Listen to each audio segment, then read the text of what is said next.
खबरों में आगे बढ़ते हैं। सरोवर नगरी नैनीताल से दूर हल्द्वानी में नगर निगम द्वारा सड़क सुरक्षा माह के तहत नैनीताल पुलिस ने यातायात नियमों के लिए आम जनमानस को कूड़ा करकट उठाने वाले वाहन के माध्यम से लाउडस्पीकर के जरिए जागरूक करने की मुहिम चलाई, जिससे घर घर लोगों को सड़क सुरक्षा के बारे में बताया जा रहा है। एसएसपी मंजुनाथ टीसी ने सभी थाना यातायात प्रभारियों को अपने अपने क्षेत्र में यातायात नियमों के प्रति जागरूकता अभियान चलाए जाने के सख्त निर्देश दिए हैं।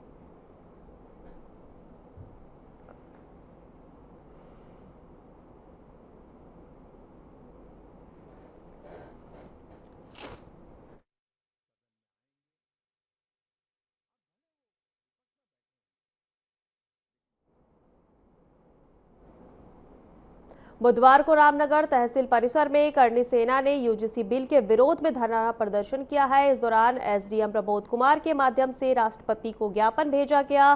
करनी सेना के प्रदेश अध्यक्ष सूरज चौधरी ने आरोप लगाया कि यूनिवर्सिटी ग्रांट कमीशन यूजीसी के नाम से लाया गया है।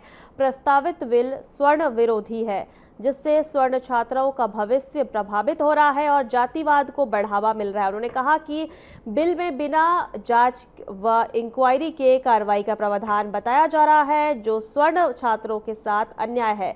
करनी सेना ने सरकार से इस काले कानून को वापस लेने की मांग की है और चेतावनी दी है कि यदि बिल वापस नहीं लिया गया तो उत्तराखंड में उग्र आंदोलन किया जाएगा।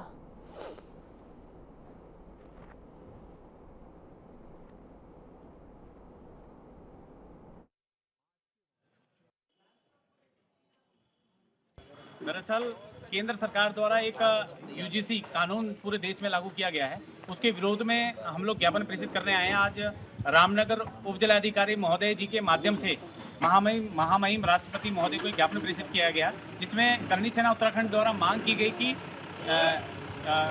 ऐसे यूजीसी जैसे काले कानून को तत्काल प्रभाव से वापस लेना चाहिए, क्योंकि इस कानून से जो बच्चों में पूरे देश में जातिवाद की भावना उत्पन्न हो रही है और कहीं ना कहीं ये देश के भविष्य के लिए बच्चों के भविष्य के लिए खतरनाक साबित होगा, जिससे आज पूरे समाज में जो सामाजिक समरसता का भाव जो मिटने की कगार पर है। तो आज हमने ज्ञापन के माध्यम से मांग की है कि तत्काल प्रभाव से यूजीसी जो कानून लागू किया गया, इसको तत्काल प्रभाव से इसे वापस लिया जाए।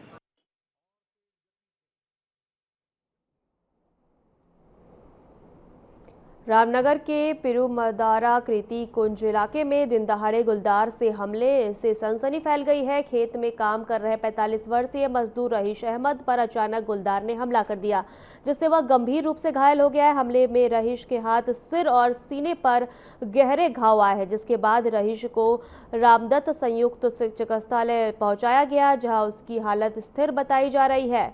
वही घटना के बाद इलाके में दहशत का माहौल फैल गया है। सूचना के आधार पर वन विभाग ने क्षेत्र में गश्त बढ़ा दी और स्थानीय लोगों को शाम के बाद घरों से बाहर ना निकलने की सलाह दी गई है।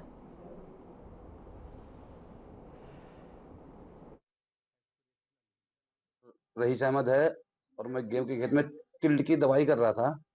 तो मैं जब मझाड़ी के किनारे पर आया तो मैं तो दवाई कर ही रहा था, मेरे को मालूम नहीं था, लेकिन वो तेंद वो एकदम झाड़ी में से निकल गए नहर में से और सीधा मेरे पे अटैक करा और मेरी सट्टी वट्टी गोल हो गई। मैंने हाथ पैर चलाया, उनने मुझे गिरा दिया। गिराने के बाद उन्होंने मेरे खून वून निकाल दिया ये, और पब्लिक भी देख रही थी, मैदान में था वो।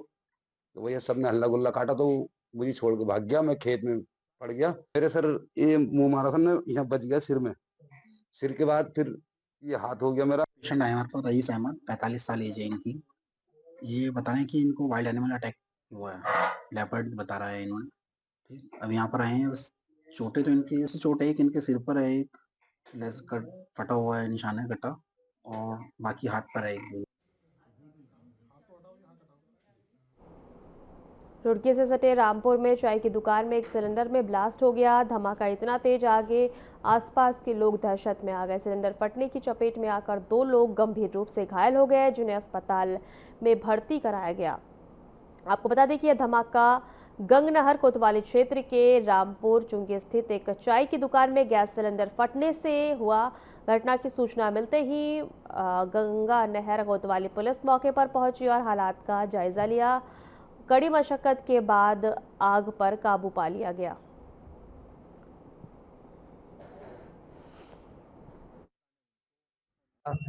मैं क्या नाम है अपने घर से निकल कर 4 बजे इब्राहिमपुर गांव में जा रहा था, तो यहाँ देखा कि तारों में भी आग लग रही है और खोखे में भी आग लग रही है। मैं इसके आदमी के घर गया, इसके आदमी के घर जाकर उन्हें उठाया। मैंने कहा जी तुम्हारे खोखे में आग लग रही, तो बेचारे आनंद फरन मेरी गाड़ी में बैठ कर आए और मैं उन्हें चुंगी में छोड़ कर चला गया। उन्होंने बैठा के खोखे में ताला खोल लेते तो उनका सिलेंडर फट गया। वक्त तो चला है छोटे से ब्रेक का।